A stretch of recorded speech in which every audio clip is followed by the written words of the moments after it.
Le visage et bien plus dans les cœurs, avec cette terrible pression sur les montures en allure fonçant sur la direction d'un territoire exsangue qui s'étend sur des dizaines de kilomètres. L'exercice est périlleux, mais le jeu en vaut la chandelle. Plus aucun centimètre du territoire ne doit être calme et occupé par des terroristes. C'est le mot d'ordre depuis Ouagadougou pour le premier escadron de sécurisation routière et d'intervention basé à la première légion à Kaya. Cette unité d'élite de la gendarmerie nationale aux commandes de 2 lieutenants qui se font appeler Arès et Guépard. Dans les herbes et sur le bitume, gendarmes et VDP slalom entre ruines, cratères et carcasses cramées. L'épicentre d'une guerre désastreuse et sans pitié. Le cortège, à l'allure d'une caravane avec plusieurs dizaines de véhicules bondés qui s'évanouissent dans le creux d'une vallée silencieuse. Le point de chute, c'est Toubouri, à 68 km de Kaya, la capitale du centre-nord. Parmi ces hommes de l'escorte, certains ne verront pas la fin de l'opération.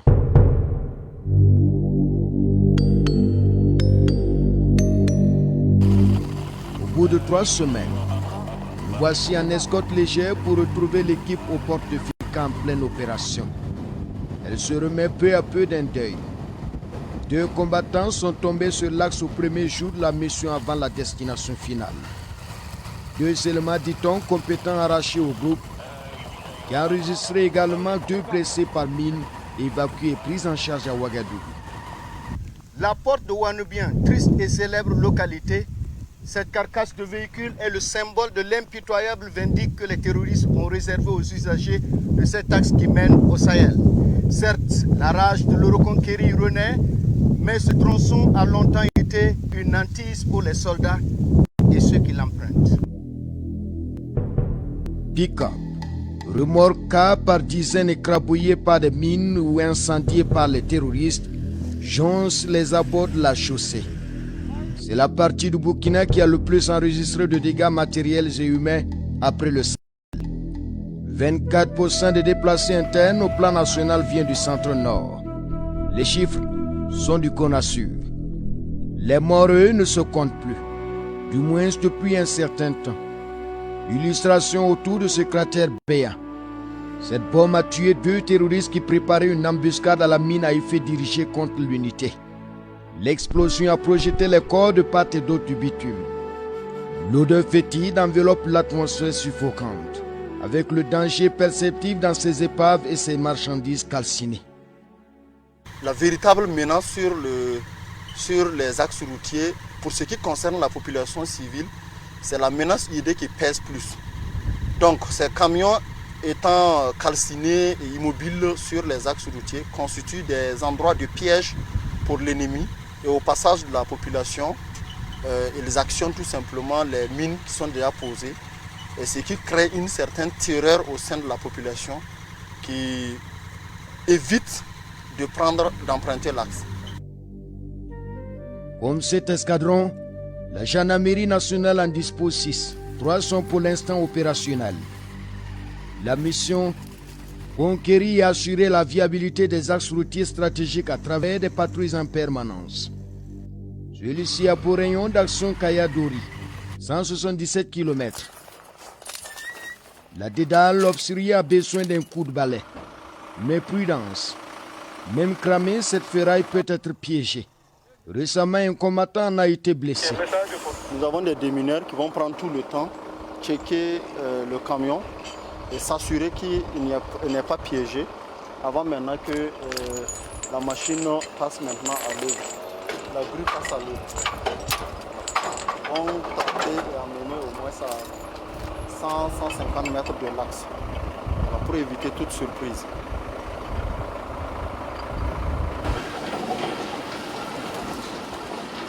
Un premier camion est éloigné, comme du coton. En peu de temps, le résultat est éloquent. Mais quand même ici, les choses vont traîner. La grue ne fait pas le poids devant cette remorque chargée de chaux. C'est la galère. On puisse diminuer la charge avant de pouvoir tracter. Ça, on ne peut pas. Mais il faut agir et mettre ces débris hors de la voie. Essayez cette option-là. Il faut qu'on vide un peu le véhicule là avant de pouvoir tracter. Enlevez celle-là et puis vous revenez avec maintenant griffe. Il faut placer votre truc là ici. Si ça prend là, dès que vous soulevez là, vous n'allez pas pouvoir renverser, mais le changement là va se faire. Continue. Continue. Continue.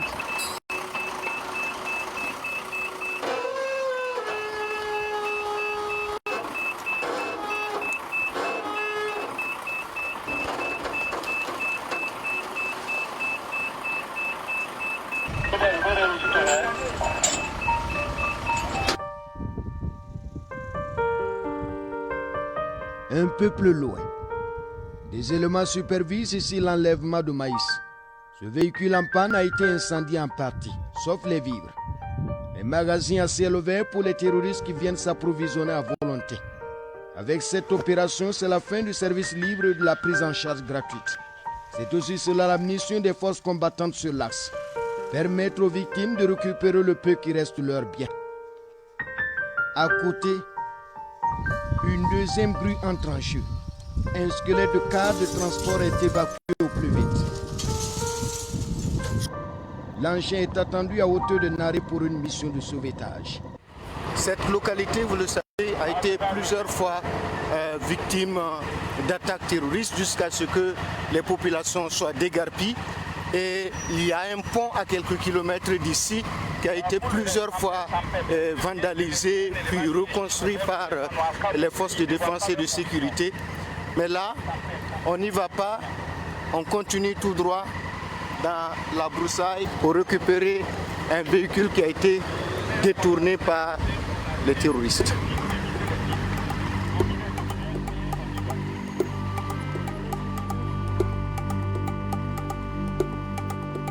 Au bout de quelques minutes, les envoyés de propriétaires découvrent la machine avec l'équipe. Ils sont aux anges, mais pas que cela.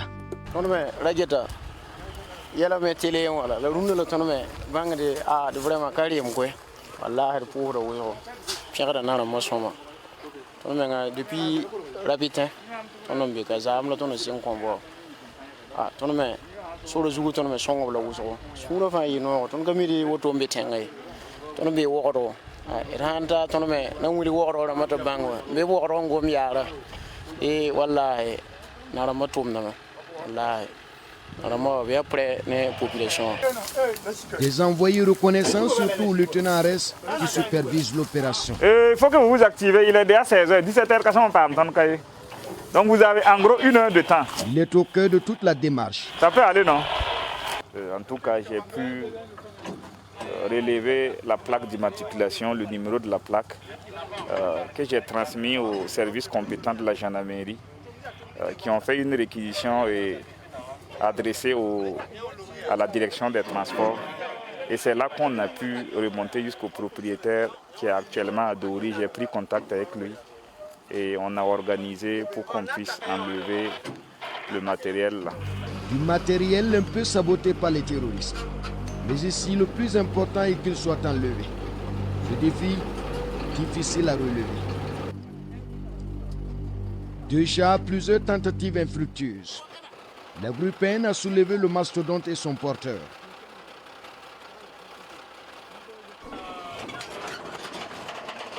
Pendant ce temps, sur le pont de Ouanebien, l'équipe vient de se délivrer. La remorque, du moins ce qu'il en reste, est traînée vers le bas de la chaussée. Le contenu ne sert plus à rien. Une perte énorme pour le propriétaire. Tous ceux qui ont eu le malheur de croiser le chemin des terroristes subissent le même sort. Certains sautent sur des mines, d'autres sont abattus. Les hommes de la brousse dégainent facilement. Il faut qu'on libère les axes routiers pour que la population puisse se ravitailler.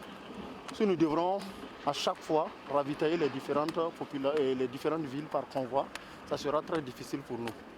Donc il faut qu'on permette à la population elle-même de se ravitailler dans les différentes villes. C'est que la pression est là. L'ennemi compte vraiment isoler les grandes villes pour les asphyxier. Et je vous dis que aucun sacrifice n'est de trop s'il s'agit de préserver des vies. Aucun sacrifice n'est de trop. Même s'il faut construire des murs pour permettre aux usagers de franchir, de vaquer librement à leurs occupations en circulant, en empruntant l'axe, nous allons le faire. En entendant des forteresses, il faut sauver le compacteur détourné. La situation s'enlise dans les bois et les hommes piaffent d'impatience. Il faut surtout éviter que le manteau noir de la nuit n'enveloppe l'équipe sur les lieux synonymes de tous les dangers. La menace est là. Rien ne résiste au fer, pas même les encouragements de l'officier gendarme. Il y a lieu que vous arriviez à enlever ça aujourd'hui, c'est bon? Voilà. C'est la déception. Le groupe est obligé de reculer pour revenir à la charge 3 jours plus tard, tracter l'engin et le remettre à son propriétaire.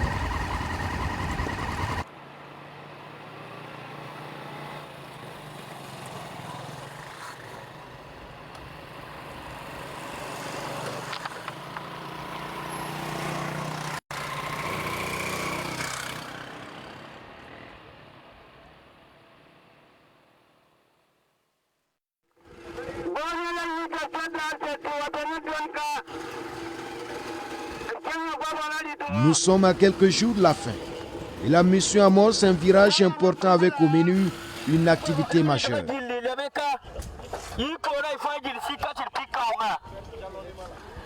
Ce matin, à la périphérie de Piscila, 30 km de Kaya, l'escadron sonne le grand rassemblement.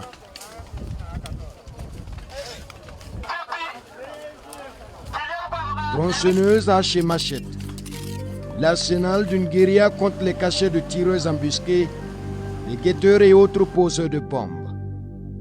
Quelques jours plus tôt, une opération similaire avait permis aux populations de Tougouri de débarrasser une bonne partie de l'axe de ces arbres et buissons encombrants.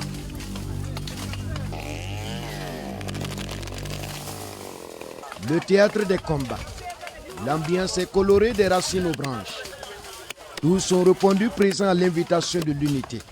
Pour ainsi dire que c'est à l'appel de la nation en détresse.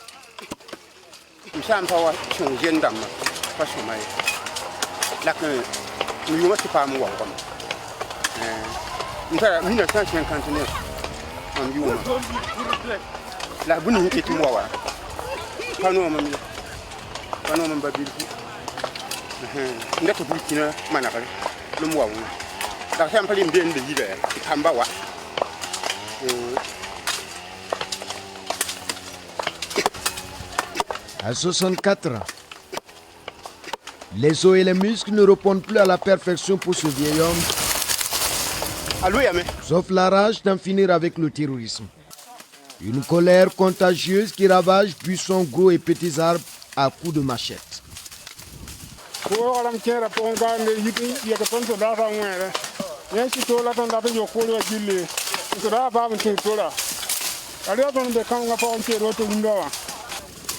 Comme lui, la plupart des personnes ici sont des déplacés internes, galvanisés par le travail des gendarmes. Ces guerriers qui ont permis à ce vieil homme de fouler pour la première fois depuis 3 ans sa terre natale de Wanobia. Sa cour en ruine et sans éclat n'attire aucun regard, sauf lui seul, pressé de nous conduire vers le trésor, le sanctuaire abandonné. D'abord une escale à l'entrée.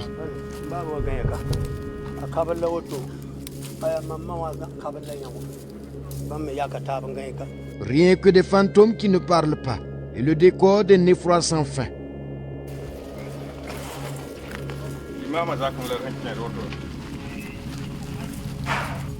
Un parcours du combattant sur un chemin bouché.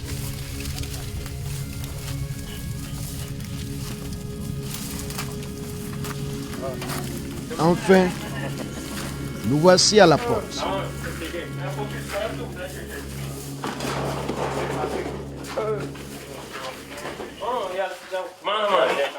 L'émotion est vive.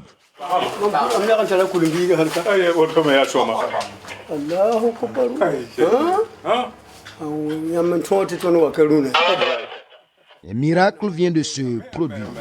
Lui bang la wenda lui bango. Ya song la wenda song ya. Sha Allah. Modere.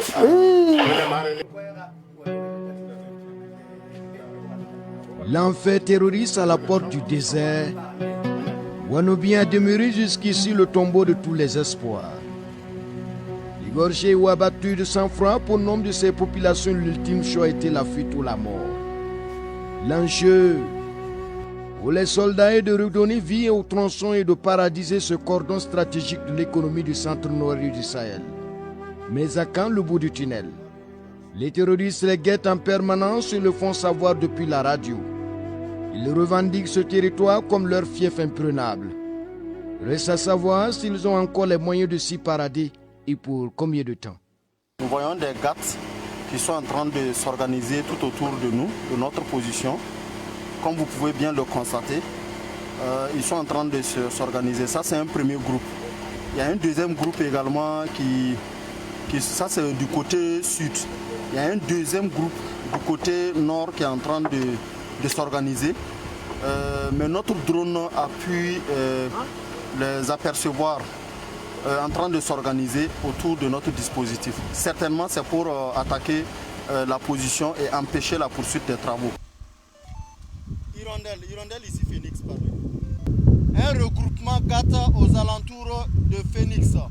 Phoenix a en visuel un regroupement GATA. Hirondelle, prenez coordonnées de Phoenix. Prenez coordonnées de Phoenix en mesure de nous appuyer.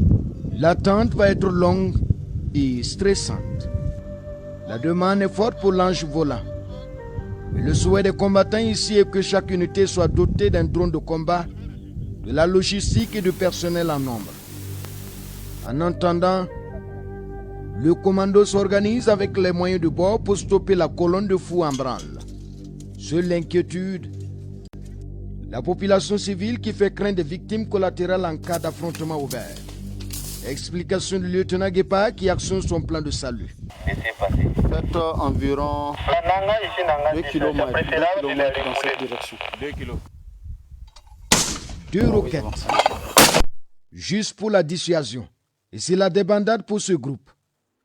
Un autre injonction tente de faire diversion. La tension monte. Vite, une équipe réduite se lance pour le contenir et éviter de troubler la quiétude des civils. Moto blindés et pick-up rasent les herbes. Hors de la piste, c'est la course contre la montre. PKM et 12-7. Des balles envoient le message. Les éléments terroristes effrayés prennent la peau des tempêtes.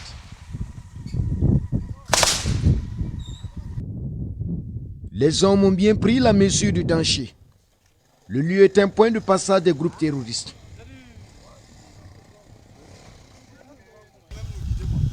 Encore une alerte. Le drone en altitude est sur un binôme de terroristes qui progresse vers notre position. L'équipe Warrior monte une opération. Les fantassins l'ont appris à l'école. Le premier qui tire à l'avantage et la meilleure défense est l'attaque. Nous sommes en route, en liaison avec la base qui nous oriente sous les caméras de 2 drones de surveillance. La lutte antiterroriste est une guerre high-tech, extrêmement chère, supportée par les populations. Il y a danger de mort. Le lieutenant Arès recommande une grande prudence à l'équipe. La position de l'ennemi est à environ 2 km. La tension est dans les ronges, la poitrine aussi.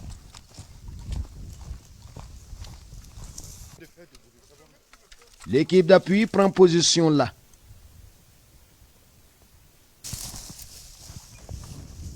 Et le reste va pour l'assaut.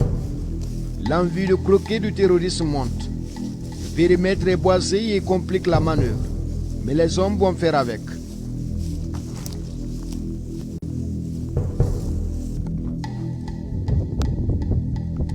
Les cibles sont à portée des canons qu'on agisse avant ce silence pesant.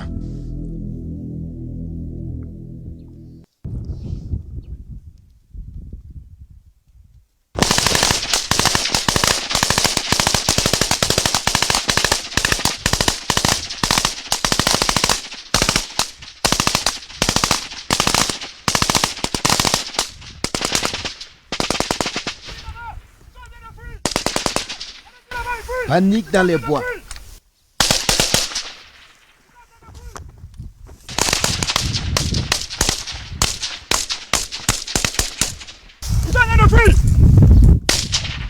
Les terroristes tentent de s'extirper du feu des combattants, mais le drone ne les lâche pas d'un œil. La chasse à l'homme s'engage.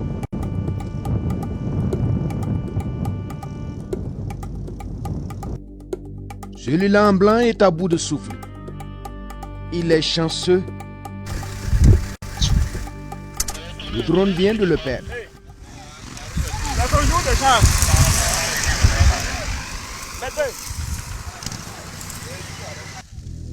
La messe est déjà dite pour l'autre individu en cavale.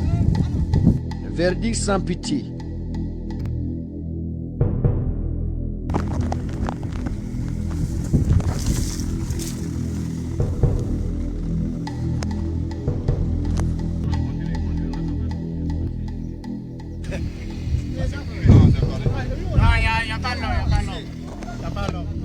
Ambiance de victoire après la traque. Le théâtre des opérations. Un lieu de repos sans confort pour les terroristes. Le butin rassemblé à la valeur de symbole. Il y a aussi des trophées de guerre cachés. En fait, l'élément croyait tenir un simple poste radio antenne tendue pour s'informer. Dans la manœuvre, l'équipe va découvrir un trésor technologique de l'ingéniosité des terroristes.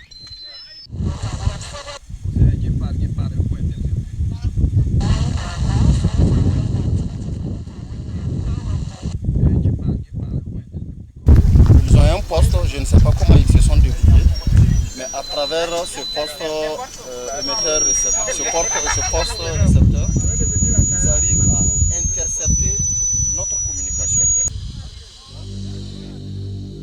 Plusieurs postes récepteurs. Le sixième sens des seigneurs de la terreur. La guerre, ses inventions et ses mystères. Ces objets vont être emportés, le reste brûlé. Le patrimoine de toute une vie dans des flammes. Guépard et ses hommes veulent être les seuls maîtres de l'as. Mais à quel prix? Le 26 octobre dernier, l'escadron a connu plusieurs incidents dans sa progression. Ici, une mine a blessé 2 soldats. L'impact indique la violence de la déflagration. Les éléments ont de la veine. Ils sont en vie. Par contre, un autre binôme a été touché mortellement ce même jour à 3 km de Nupa. Les chefs militaires nous ramènent sur la scène du crime. C'est exactement à ce niveau. Vous avez vu le souffle que ça a créé tout aux alentours de l'arbre. Et ça a même terrassé en fait l'arbre. Voilà. Une mine à effet dirigé. Un nouveau mode d'action que redoutent les fantassins. Sur ces images, ce qui reste de l'explosif. Une boule de pétanque et des débris métalliques qui n'ont laissé aucune chance de vie aux combattants. Le premier élément est tombé là. Nous avons tenté de le réanimer en vain. Il a perdu assez de sang.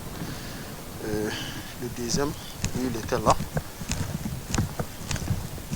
Lui, l'infirmier a tenté à plusieurs reprises de stopper l'hémorragie en vain. C'était un peu difficile parce qu'ils avaient vraiment déjà perdu assez de sang. Ils avaient perdu assez de sang. C'était au niveau des jambes, donc c'était un peu difficile de pouvoir arrêter l'hémorragie en si peu de temps. C'est vraiment très regrettable. Ils se sont battus corps et âme. Ils ont donné le sacrifice suprême pour la paix de notre pays. Et soyez-en sûrs, votre combat ne sera pas vain. Nous allons poursuivre jusqu'à ce que notre pays soit libéré totalement de ces terroristes.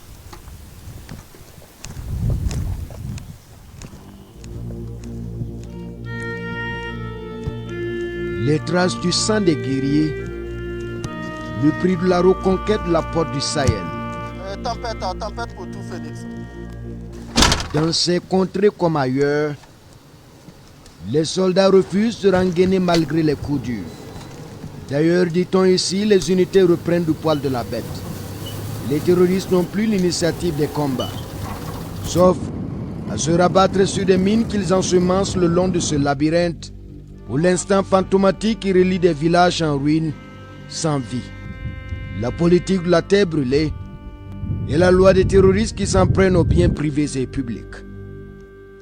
Leurs actions répétées sur ce pont à hauteur de Boenga ont laissé un décor de guerre et un paysage anxieux sur la route nationale numéro 3. Ce cratère est toujours frais. Le lieu est chargé de tristes histoires. Ici sont tombés plusieurs éléments des forces de défense et de sécurité, notamment l'adjudant Pascal Doye, ce célèbre commando de gendarmerie et 4 de ses hommes le 5 mai 2022. Un drame qui continue de hanter les usagers de cette infrastructure qui a besoin de bitume, tout comme ses nombreux nids de poules et bien d'autres infrastructures stratégiques de l'axe. Après plusieurs jours d'opération, nous voici sur le fameux pont Naré, le pont qui a été plusieurs fois dynamité par les terroristes. Je pense que si je ne me trompe pas, ça fait la 3e fois qu'ils l'ont dynamité. Finalement, nous étions obligés de mettre en tout cas un pont mobile pour permettre toujours le trafic en direction du Sahel. Le pont respire à peine. Tous ses flancs ont été endommagés. Autour, le décor apocalyptique explique qu'ici, l'île terroriste a dicté sa loi. Aujourd'hui, la donne a changé. L'Esri 1I a positionné ses hommes qui veillent au grain. Les jours à venir, nous allons démarrer les travaux de réhabilitation de ce pont. Je pense qu'il y a une entreprise qui est déjà identifiée à cet effet. Donc nous sommes en train de nous atteler pour offrir en tout cas une sécurité maximale à cette entreprise pour que le travail soit très bien fait. De multiples actions qui permettent la reprise progressive du trafic sur la route. On est très content, vraiment. Il y avait la peur, hein? Ah, vraiment, c'est notre première fois. C'est notre première fois, vraiment. Il y a du travail qui est bien fait, vraiment. On est très content. Que Dieu vous bénisse. Le va-et-vient, c'est pas simple, voilà, nous croyons que ça va aller.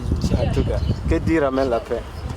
Merci. La quiétude qui revient peu à peu, avec la régularité des escortes pour ravitailler les villes du Sahel, du Niger et du Mali. Ici au Nambar pour Tougouri. Une opération pour approvisionner la ville.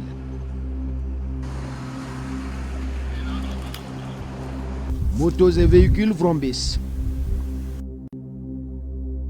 Il n'y a pas longtemps, monter dans un cas comme celui-ci, c'est prendre un risque.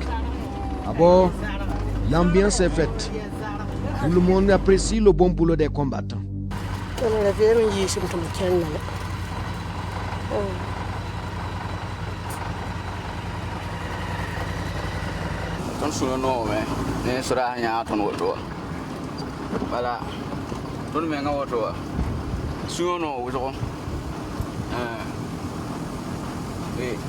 Kata na man bula ninga balo muli tupeton me sunya no ko kai sunya no mse ah ko ka oro nyese yana baba ka tunu ya pamba ti zamana gan la fi ti pura wen barka le pura no me barko so.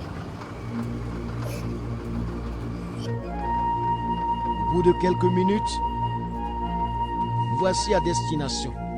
Les passagers vident les cargaisons. C'est un soulagement. Wala ton kien lave wala ton kien wenne la ton kien namza kada soma na cause ko kum no la wona kinga brawo do ton yala gibi ko so la libre de pas kenne. Ce natif de la commune et de ceux qui ont mobilisé la population pour les travaux d'élagage sur l'axe. Cette opération d'ailleurs s'achève à ce carrefour. Tête, bras et tricycles chargés de bois et ferraille. Avant ce salaire pour les populations en attendant de regagner leur terre. C'est autre défi pour l'escadron en faction permanente.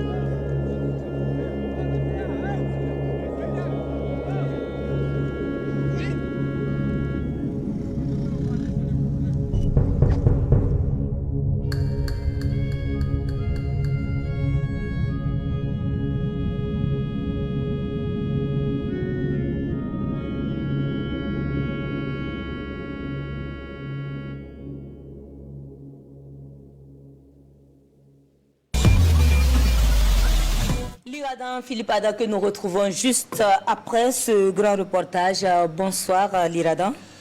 Bonsoir Bini. Alors, bonsoir à tous. Atmosphère glaciale dès les premières images de ce grand reportage. Oui, il faut dire que lorsque on s'est lancé pour la reconquête de l'axe, ou du moins pour la consolidation de la paix à ce niveau, l'axe Kaya-Toguri, nous avons été cueillis froidement par une mine qui a fait 2 mois dans les rangs. Et c'était un peu difficile pour que la mission puisse continuer, mais grâce au courage, au dévouement des hommes, la mission a pu continuer normalement. Une mission endeuillée dès le démarrage, vous le dites dans les images et dans votre commentaire, tout au long de l'axe également, on le sent, c'est la mort à plein nez.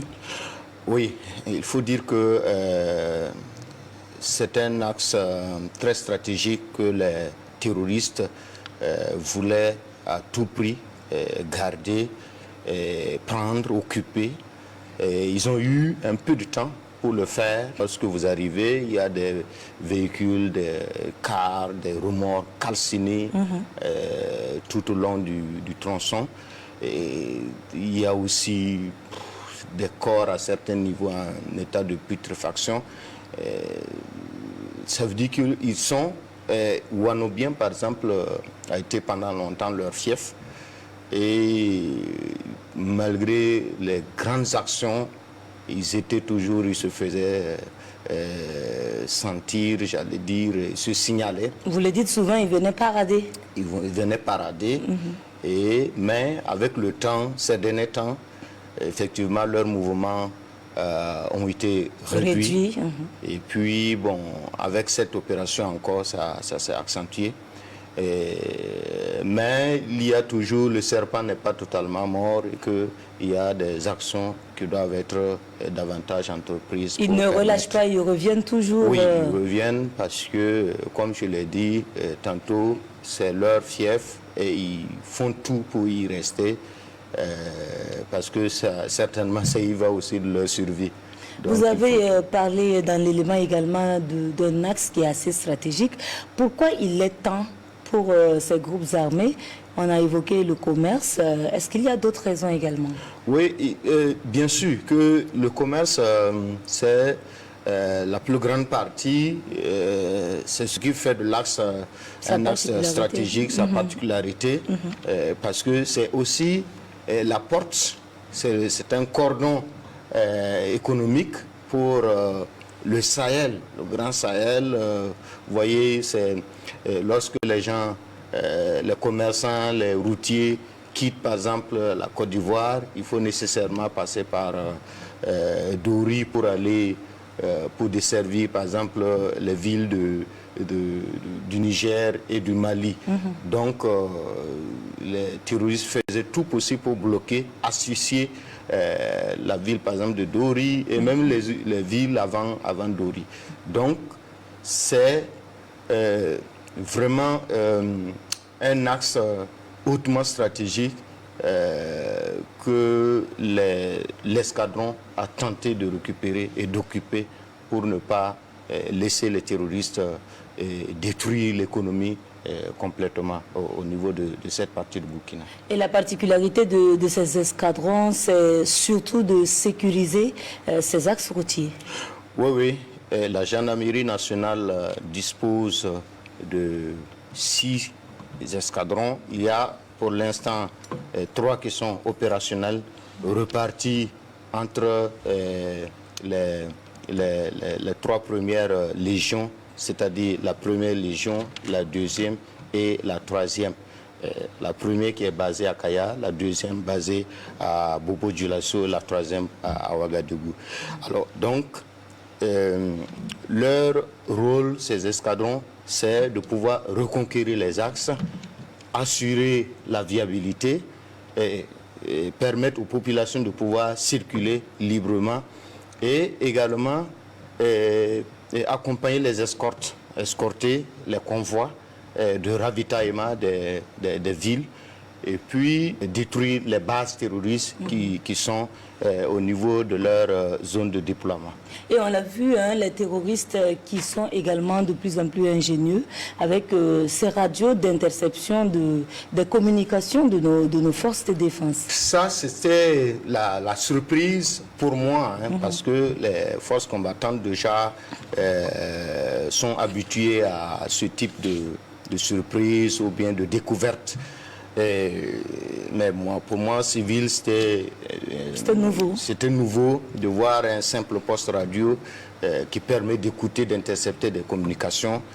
Ça veut dire que ces hommes-là aussi travaillent et que ce qui réconforte, c'est que nos forces combattantes arrivent également à anticiper à un moment donné pour faire face.